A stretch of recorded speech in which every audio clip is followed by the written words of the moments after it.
Welcome! I am Sampstra Games. This video is sponsored by Slytherin and we're going to talk about why you should play as the Indian Nation. The new DLC, Field of War Kingdoms, Rajas and Tribes, introduces new Indian nations and West African nations and gives you 3 new major features. And what's really cool about the Indian nations is that you get to play with all 3 of them.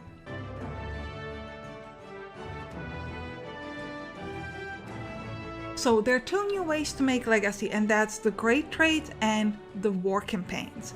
Basically, the great trades are a way to place new types of buildings, which are merchants and traders, in order to gain legacy and money. I'll have a separate tutorial on exactly how that works, so you can check that out if you're interested. I would say that the Indian nations don't benefit from that as much as the African nations, mainly because the Indian nations don't typically have as good starting trade range and trade acumen, which is really important to make the great trades work. So if you're really interested in that feature, you might want to check out the African nation instead, because you can gain some really cool benefits through the late African culture. The second way to gain legacy is through war campaigns, which are basically quick wars, where you pick regions that you want to get, and if you get them within a certain time limit of maximum 16 turns, you will gain that legacy. And it doesn't matter if you lose them, you can gain them and lose them. So it's basically about very quickly trying to get the regions that you pick, and that will give you some bonuses. I'll have a separate tutorial on that, so we're not going to cover it in much detail.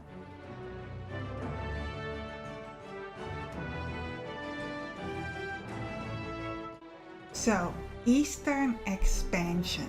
When you're playing as one of the Indian nations, you have this new feature called Expeditions in Eastern India, which allows you to send your army basically off map and try to conquer some of India.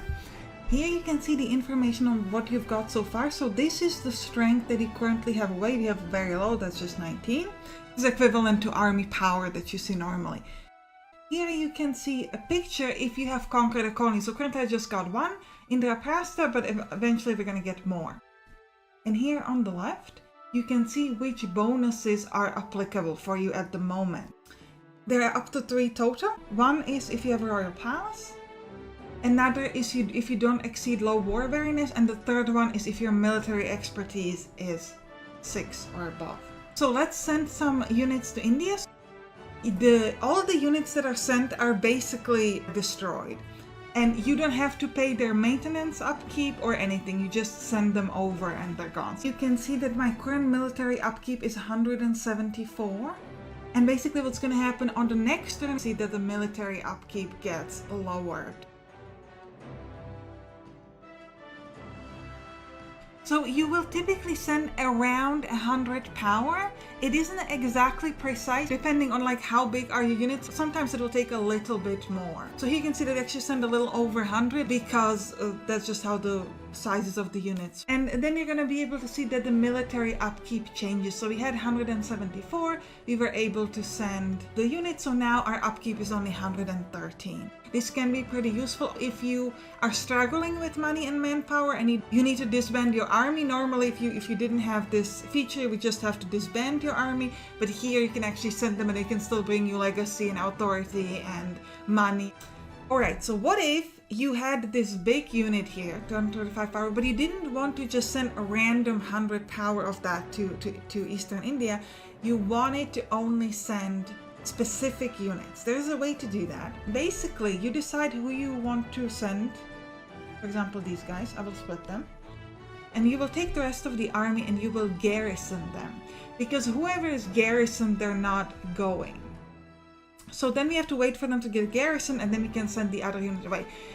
An easier way, in my opinion, is just to move them to another hex. But if you have only 1 hex, or there are enemies nearby and they are sieging a nearby hexes, and you don't want to send your army there because then they will start a fight and you don't want to do that or whatever, then you could also do it like this. So any units that are garrisoned will not go and they will stay at home. So this is a nice way to be precise. It doesn't matter who the general is, the general will stay. I'm gonna pick a random general. Let's go here for Uttamakola. There you go. So here I'm gonna use my decision. I'm gonna send them off. And you're going to see that the 71 is going to go, but the 159 is going to stay completely. Yeah, so you see they went. but it didn't take the whole 100, it only took the 71. Now you can see that Utamakola is still available if I wanted him. Now notice that you can't use the decision on every hex. For example, I can't send this army over. It has to be near the edge of the map. And I also can't use it now on them because again, they're garrisoned, so it doesn't count. Alright? You can increase the chances of this decision. Shift left click on it. Remember, if you don't have it, you can just go down here so that you can see all of them and you can still increase the chance of getting it. Now every turn you will get information like this, which basically tells you how you went. So if you controlled an extra province or you lost a province and your remaining strength of your soldier. And then up here, you can also see additional information. So for example, if you gain a province, we can gain extra authority. So we have here Canal. And so we've gotten 1 authority gain from getting that. You will also regularly gain gold. You can gain gold once when you acquire a new province, but also sort of repeatedly if you're in control of the provinces, you will gain some money from that. You may also gain food. The food will be sent to your capital. Here you can see an example of a legacy gain. And you might also gain slave workforce from conquering regions, either in the colonies or somewhere else. The thing about the slave workforce is you can't remove them yourself. They will get removed automatically after some time. They will give you lots of food and infrastructure money, but they lower your legacy and increases your regional penalty and increases your revolt risk. Now this can cause them quite unusual problem where you actually have low loyalty or high revolt risk in your capital. Now you can see that now that we actually have quite a bit of these provinces, we're gaining quite a lot of money. We're getting 75 legacy and almost 500 gold. Obviously not every turn, but it's still really, really good.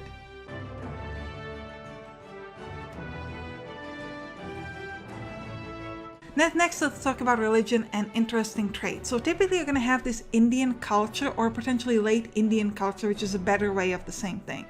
So the Indian culture, what it does, it gives you a bonus for infrastructure. It gives you XP for units of large beads, which means elephant. You get elephant units. They're so beautiful, love them. Though to be fair, Indian nations aren't the only one who have elephants. And what's really cool and what relates to the religion is that your unrest value for different religion is decreased. This is going to be very important. You can get these shrines. These are Hindu shrines, and they give you a piety and a piety bonus, which is pretty cool. But also if you have 4 of them present in the same region and the population is mainly Hinduist, you can get beneficial effect like Dharma, which so far what it's been for me is that it mostly like takes away some negative effects. It seems to me like it works kind of like luck.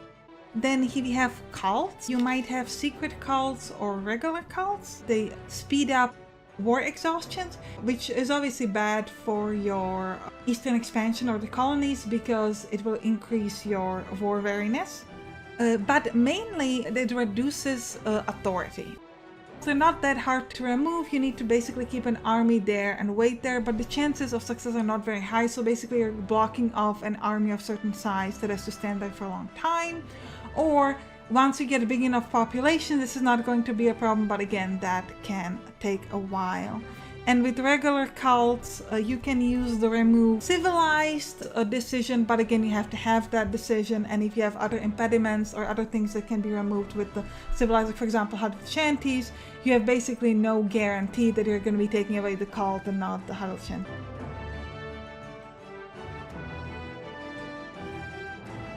Now the Indian nations are pretty isolated. There's quite a few of them here, but obviously once you sort of make your allies and start conquering a little bit, you're probably relatively quickly going to be able to control most of this area or only have allies in most of these areas, which means that you will be protected from the east and from the south.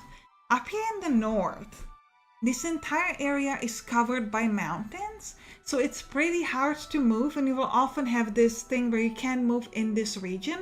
So it can be relatively hard to make a war there, and it can be a good protection. For me, what's happening is that these guys, the Goryats, start a war with me quite often, but it's actually really hard to get to them to fight because it takes me so many turns to move through this.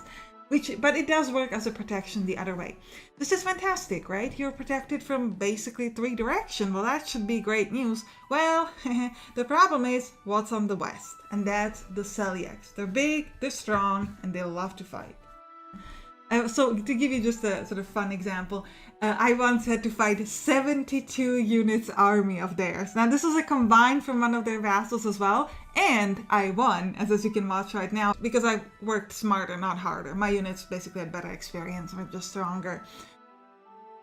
Also, the size of the province wasn't big enough, so they couldn't spread as much as they would have been good for them, so they didn't get that many bonuses. But they're definitely very strong and very big, so it's something to keep in mind. And even once you defeat them, then the Mongols are coming.